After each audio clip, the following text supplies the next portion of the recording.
Hello students, today we are going to study the locational factors for industries and before that थोड़ी सी summary हम आपको बताएंगे कि what we have yesterday we have read।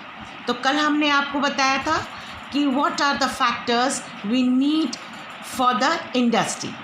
तो कल हमने पढ़ा था raw material is very important, then power की ज़रूरत होती है, ऊर्जा की ज़रूरत होती है लैंड के लिए जिसमें कि इंडस्ट्री को लगाया जाए, फिर ट्रांसपोर्टेशन के लिए कि सामान को एक जगह से दूसरे जगह कच्चा माल मंगाना और फिनिश गुड को मार्केट तक भेजना, देन लेबर जो श्रमिक हैं लेबर्स की बहुत ज़रूरी है कि वो इंडस्ट्री में काम करें और साथ में कैपिटल पूंजी की ज़रूरत होती है एंड द मार्केट। तो ये सारी चीज़ों से मिलके हम इंडस्ट्री को बनाते हैं और इंडस्ट्री हमारे लिए बहुत से सामानों का जो है निर्माण करती है। So now we are going to start the locational factors for industry. So sometime like some industries are located near the city and therefore they get many facilities like the banking, insurance, the transport, the laborers and the advisors. When many industries come together to make use of the advantages offered or given by the urban sectors are known or is known as agglomeration economics. जैसे कि कुछ उद्योग शहर के निकट में स्थित होते बहुत पास में होते हैं जिससे उस उद्योग को कई प्रकार के लाभ जो है शहर के पास होने से मिल जाते हैं। तो और बाज़ार भी जैसे बाज़ार भी पास होता है तो इसके अलावा शहर से कई सेवाएं भी मिल जाती हैं जैसे कि बैंकिंग की सेवा, बीमा की सेवा, साथ में यातायात और श्रमिक विशेषज्ञ सलाहकार आदि भी उनको मिल जाते हैं। तो ऐसे औद्योगिक केंद्रों को एग्लोमेरेशन इकोनॉमी कहते हैं। अब हम क्लासिफिकेशन ऑफ इंडस्ट्रीज़ को पढ़ेंगे जैसे कि उद्योगों के वर्गीकरण को। तो अब हम इसके कई तरीके हैं, इसको कई तरीके से हम इसको विभाजित या इसको डिवाइड कर सकते हैं। The first is based on the sources of raw material. ये कच्चे माल के आधार पर इसका वर्गीकरण होता है। तो the first is agro based industry.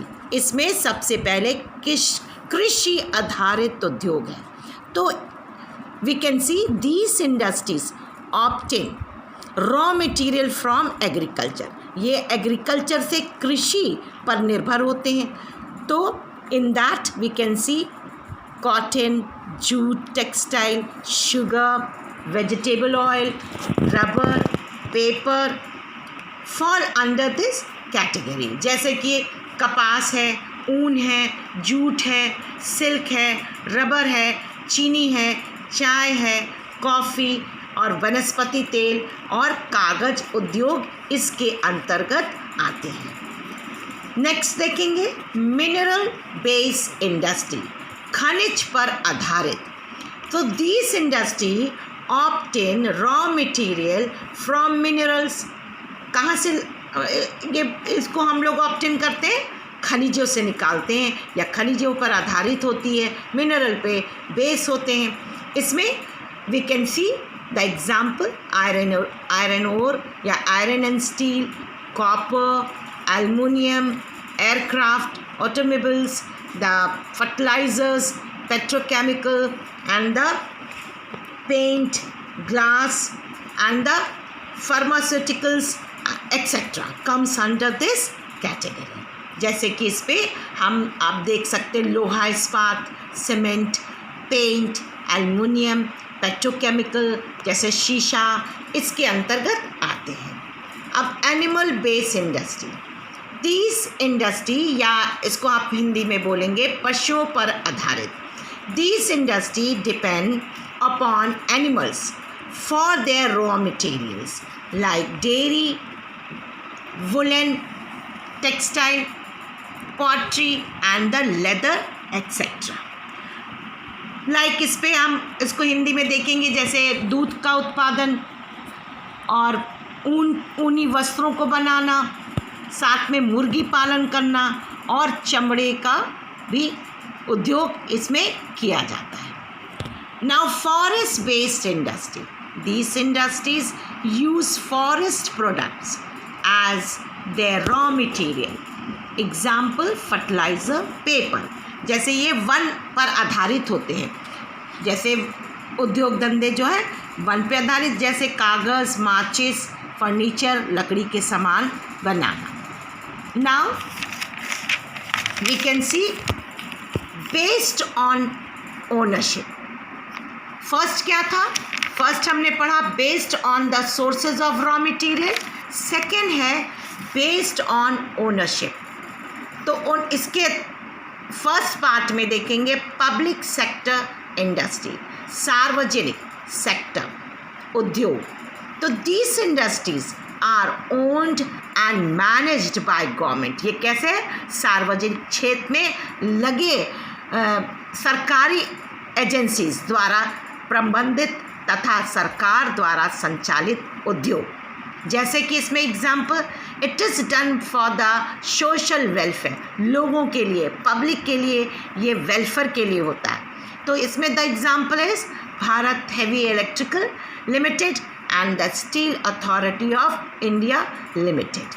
Next is private sector industry, निजी क्षेत्र के उद्योग. So these industries are mostly owned by individual or a group of people. इसमें क्या है कि एक अकेला व्यक्ति भी इसका मालिक हो सकता है और इसमें कई संचालित लोगों का भी ये समूह हो सकता है.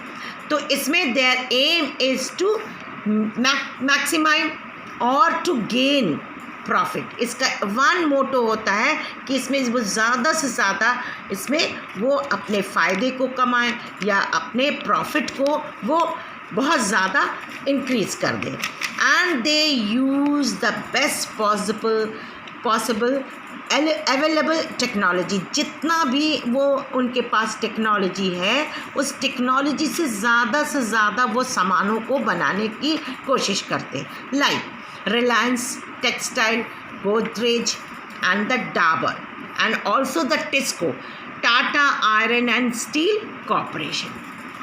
Next is joint sector industries, संयुक्त उद्योग.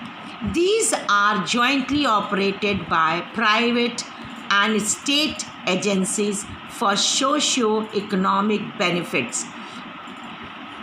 Example, Oil India Limited.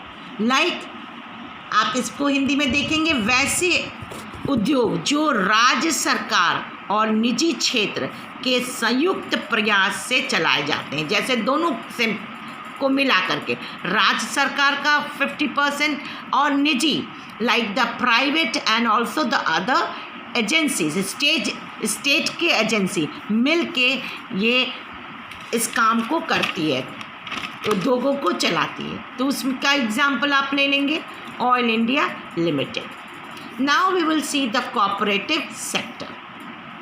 Cooperative sectors पे these industries are owned and operated by those people who produce and supply raw material and market the raw material and the finished product. ये जिसका जो मालिक हैं, जो कच्चे माल की पूर्ति करने वाले उत्पादकों या उसमें आप लेबर्स को भी ले सकते हैं, श्रमिकों को, या दोनों के हाथों में होता है. Both are they are the owners. So इस तरह से हम आगे देखेंगे. They put their resources together to run an organisation. और वो दोनों एक साथ मिलके एक ऑर्गेनाइजेशन समिति को चलाते हैं. इन दिस शुगर इंडस्ट्री को आप ले सकते हैं, like in South India Amul, mother dairy, coir जैसे रस्सी बनाने वाली जो है केरला में, It is a very famous handloom industry in Karnataka and Andhra Pradesh. जैसा कि इसमें लिखा है कि आप जैसे कच्चे माल की पूर्ति करने वाले उत्पादकों, श्रमिकों या दोनों के हाथ में होता है। संसाधनों का कोष संयुक्त होता है, दोनों का जॉइंट होता है, तथा लाभ हानि का विभाजन भी अनुपातित होता है, दोनों का बराबर बराबर होता है। जैसे महाराष्ट्र की चीनी उद्योग, केरल के नारियल पर आधारित उद्योग जो है इसी सरकारी उद्योग में आते हैं, कोऑपरेटिव सोसाइटी में आते हैं। The third is based on their role, प्रमुख भूमिका के आधार पे।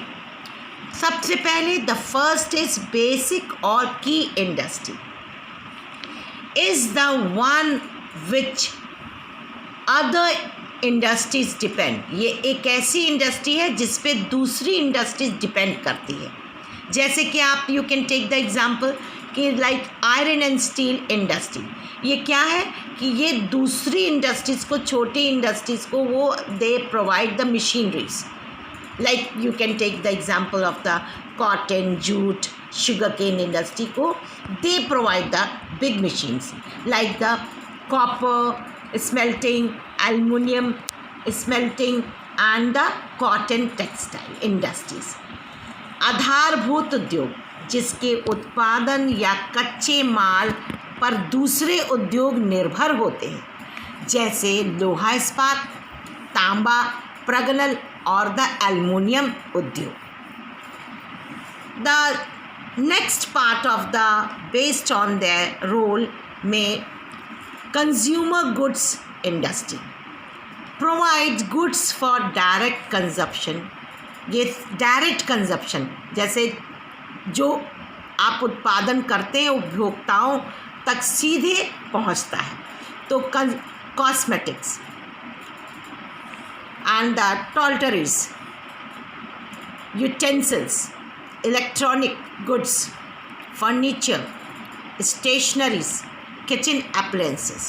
जैसे कि उपभोक्ता उद्योग जो उत्पादक उपभोक्ताओं के सीधे उपयोग हेतु करते हैं, जैसे चीनी सीधे बन करके मार्केट में जाती है तो लोग उसको कंज्यूम करने लगते हैं। जैसे दंतमंजन, आप द पेस्ट, कागज एंड द पंखे, सिलाई मशीन इत्यादि उपभोक्ता उद्योग के अंतर्गत आते हैं। तो डियर स्टूडेंट्स, आज हम अपने टॉपिक को यहीं ख़त्म करते हैं। Thank you student and good bye.